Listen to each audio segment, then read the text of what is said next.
Good afternoon, fellow citizens. We made an undertaking, given the gravity of the electricity crisis in South Africa, to keep you updated. Therefore, in the light of the worsening electricity crisis and the National Energy Regulator of South Africa's decision to grant Eskom unaffordable tariff increases of 18.65% for the 23-24 financial year and a further 12.74% for the 24-25 financial year, I can announce that I've instructed our lawyers to apply directly to the High Court of South Africa for an interdict to stop the implementation of this tariff increase. The time for writing letters and for government talk shops and actions begging this government to do even their most basic job is over. It's now time to take this government head on. South Africans who have already spent a third of 2022 in darkness and are now burdened with an indefinite stage 6 load shedding are now also expected to pay for the looting and mismanagement of Eskom and policy failures of this government through exorbitant tariff increases that no South African household or business can afford. Keep in mind that the electricity tariffs have already increased by more than 650% since this crisis began in 2007. This is quadruple the inflation rate over that same period. Let me be clear. The DA rejects this tariff increase by NERSA.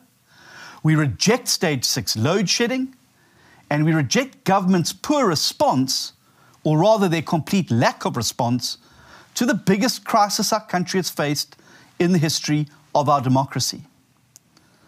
We have therefore instructed our lawyers to apply to the High Court of South Africa for the interdict against the implementation of the increase, pending the following relief.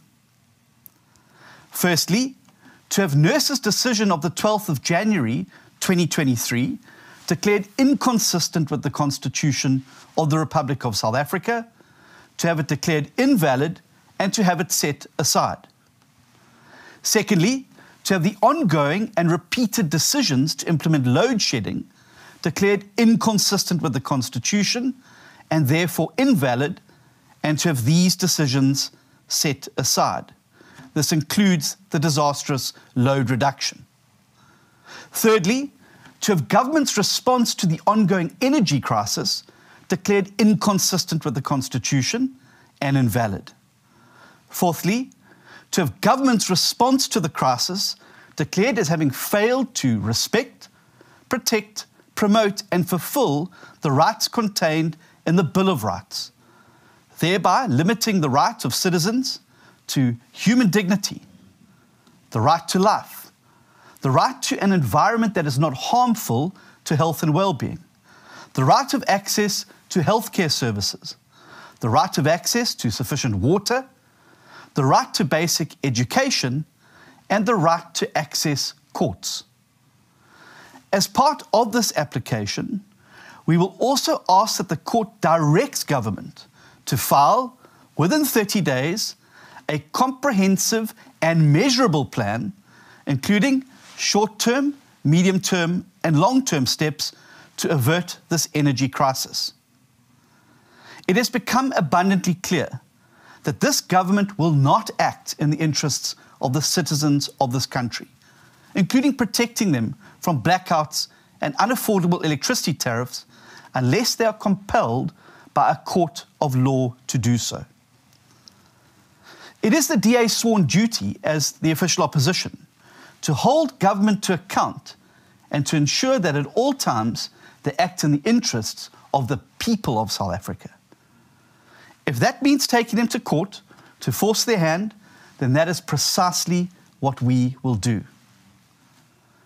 In addition to this, as I've already announced, we will be mobilizing South Africans into rolling RAS action in the fight against load shedding and the origin of this crisis, when we march to Luthuli House on Wednesday, the 25th of January.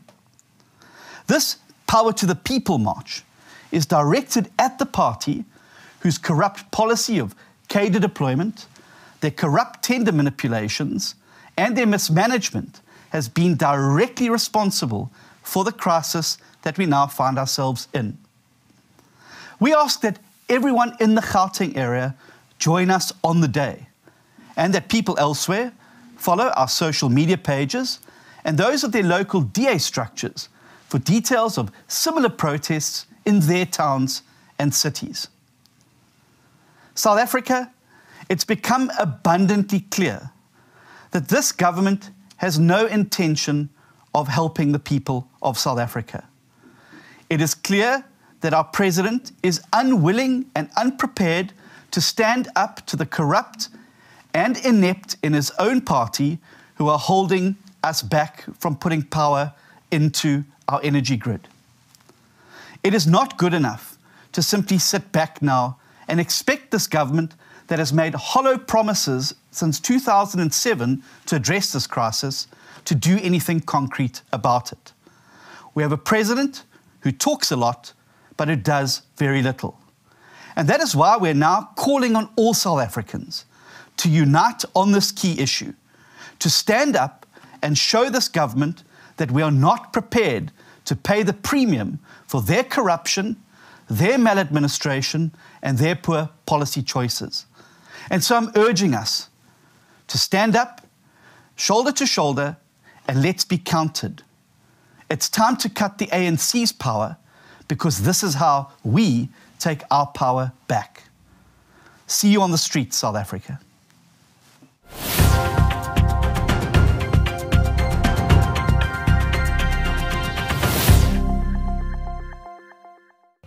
Thanks for watching. Like and follow our page on Facebook. Follow us on Instagram and Twitter. Subscribe to our YouTube channel and hit that notification bell. Tell us what you think in the comment section. And please, like and share our videos with your friends and family. Join the DA. Join the fight to save South Africa.